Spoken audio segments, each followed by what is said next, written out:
Mm-hmm. What's the lowdown on Auroville then? Man, that would be a couple of hours, but basically, very, very long story short. I'll see if I can rehash this. What they call a guru, but that word can also be interchanged with a philosopher, spiritual philosopher, whatever. Mm-hmm. There was a person, Sri Aurobindo. He was a freedom fighter, politician, and a guru, all rolled into one.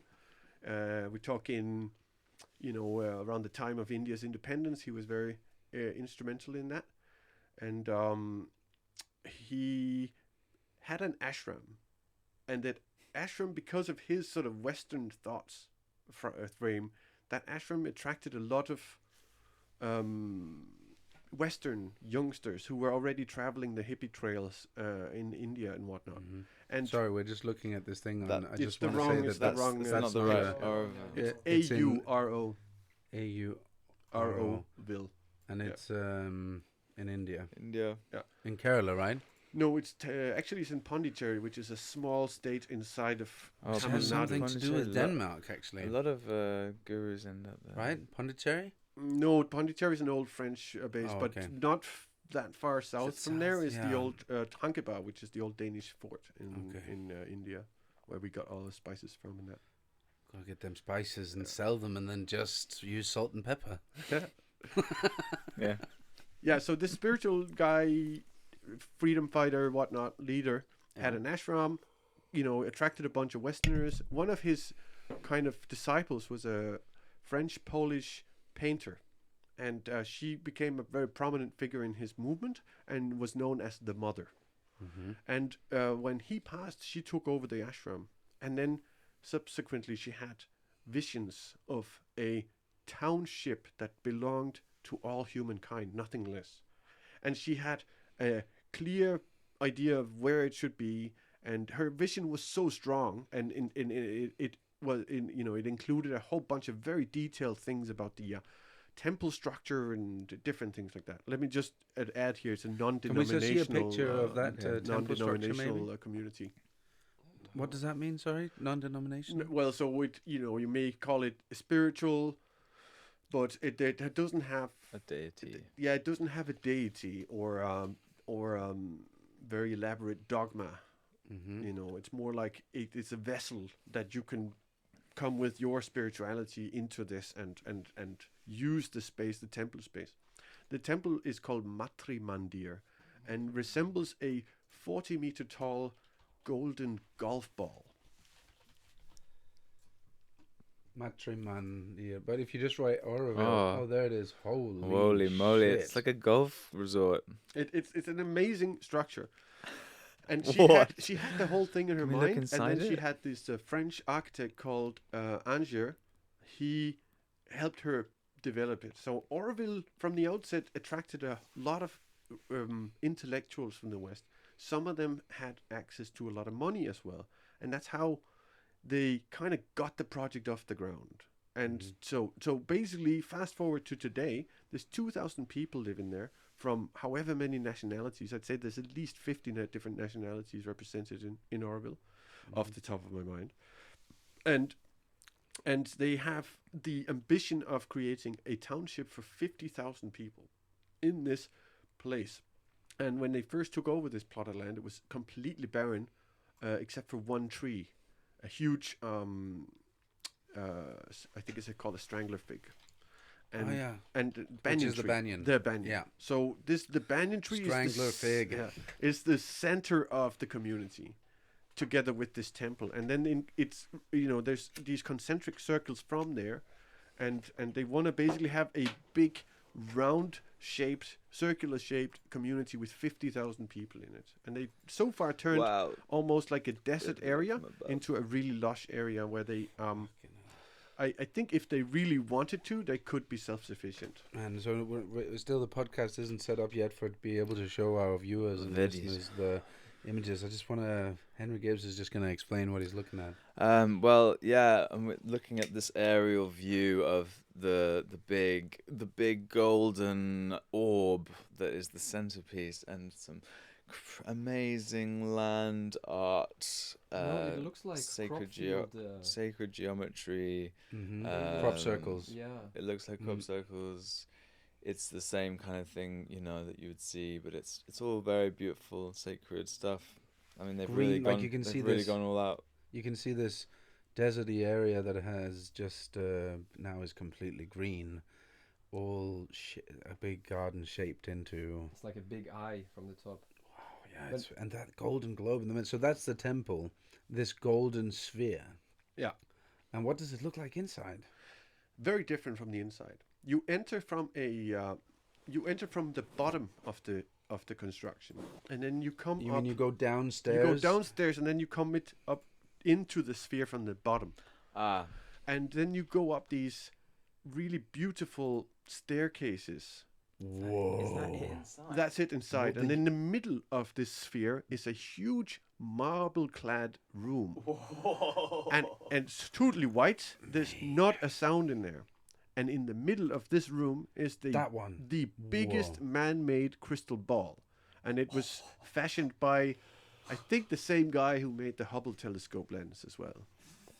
So so from the top to the bottom of this construction as well is a duct, a channel that can, the light comes through. So the light is shining through the top all the way down through the building, and in that process goes through the crystal ball, which then lights up the sort of inner sacred room in the middle of the thing. It's a remarkable place. I've been in there a couple of times. They do these kind of, I'd nearly say guided tours, but basically there's a guide who shows in one group after the next, and then you get 15, 20 minutes, whatever it is, to sit and meditate and do your own thing in silence. Yes, please. My God, anybody, what do we? Could you say the name of that temple again? The Matrimandir. what Matrimandir does that temple. mean? I'm Google it. actually not sure. Get it up on your Google. Look at the images. Anyway, You'll those, see what we're But I talking mean, about. something like Oh this my temple God. now is one, I guess, one of the main reasons why a place like Auroville is often called a cult. And, there's a lot of stigma when we come to talk about intentional community. I mean, between us here, we're all fascinated about the subject. We think it's a worthwhile endeavor. But I can tell you that out in the mainstream society around the world, there's a lot of stigma connected to, you say you live in a community and people will often go straight to the idea of a commune. And especially they'll think about the communes that their parents failed to sustain when they were young. And, the ones that produced all this strife because there was a, open relationship going on and they were just experimenting, blah, blah. Everybody knows a story like that. And so that's very present in the, what do you call it, in the communal consciousness in the world around places like this. Yeah. What else have they got going on? So they got this temple, and how does people come to live there? And do they work So the there? process of coming into Auroville is very detailed, and this is one of these places that managed to survive, those more than 4 decades. And I think because they have a very clear charter about things, and they take very seriously the decision-making processes and stuff. So to get into Auroville, you first have to be interviewed by a panel of Aurovillians. And so Auroville already has a group designated to deal with new residents. And so they'll interview them, they'll see, do you fit in here? Or you might just give them a chance to try it out. So what happens then, you get a year tryout. There's some money involved too. You have to put in a certain amount and to be part of the community, and I think you get that money back when you leave, but I'm not too sure about the details there. But all I'm saying is this is a really detailed process. Like, everything is thought out. So you get a year probation, let's say, when you get to live in a house. You don't have to pay for that house. You pay rent or whatever, but you don't have to buy a unit to start with. You just stay there for a year, and then once the year is over, there's an evaluation process. And that is really careful and, again, a very detailed process where, there's checks and balances, and you talk to the right people, and all this information gets, condensed and put into a clear version and presented to this board, who will then approve or disapprove of you moving in. And I think most people, but this is just me guessing, I think most people who go through the year will be accepted. But of course, there can be issues, and I suppose they want to have that year so they can see, oh, does that person have some like usurping tendencies, want to take control, or do they have a blatant disregard for the way we run things or whatever? So there's like a safety kind of they get a year probation. Yeah. So Sounds like nice actually. Also, just for the other recipient, other person who's moving in, Yeah. to also be like, Get out. be like, I'm here to just learn about what this is, and if it's making me uncomfortable, no worries. yeah. Yes, but I also think it's definitely it's a tough thing to go through that one first year. Based on people I talked to who went through that process, I think it's a time where you may feel watched a lot, and that may or may not be true. But like in your own mind, you're constantly checking yourself. Oh, am I good enough? Oh, did I say the wrong thing? Are they gonna yay me or nay me? When it comes to it. So I think that first year is probably can be quite taxing for a lot of people. Yeah. Imagine that.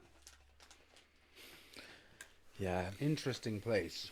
Very interesting. Indeed, Very they're interesting in a lot of ways. Also because like most of the communities I've explored are Western communities set in a Western country, and Auroville is.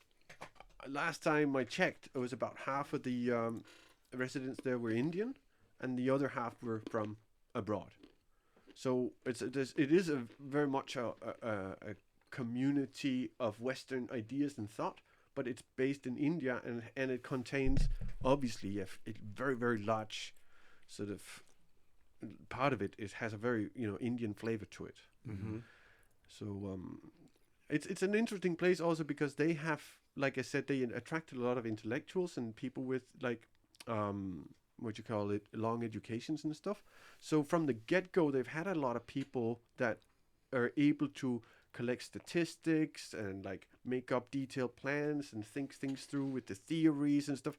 Where a lot of communities they are very focused on the here and now and the practical side of things. In Auroville, from the beginning, they set out to be able to track the progress of the community over the years. You go to the town hall and you'll have access to all kinds of amazing information and statistics of like the different professions, the incomes, a whole bunch of things that really help you as a researcher in the field.